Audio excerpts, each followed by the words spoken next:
Această capră acum e la prima fătare. Are ăștia doi iezi. Asta e cu lapte, asta e cu lapte. Asta e un metiz alpin francez, iadă de anul trecut. Asta e o iadă de anul ăsta. Asta e o capră iar la prima fătare cu lapte. Ăsta e un țap tot de anul trecut. Asta e o iadă de anul trecut, trebuie să feche, deja are ulger. Asta are un metiz de alpin francez și asta trebuie să feche că s-a montat. Asta am înțăcat-o, a avut lapte, iară i-a fătat a doua oară, anul ăsta. Asta iară e o iadă de anul trecut și asta s-a montat. La fel și asta s-a montat fata a doua oară. Asta e capră cu lapte.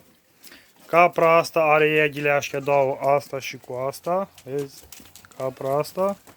Asta e capră cu lapte. Iar capra asta ciul are iedul ăsta ciul. Da. Astea sunt caprele. Da.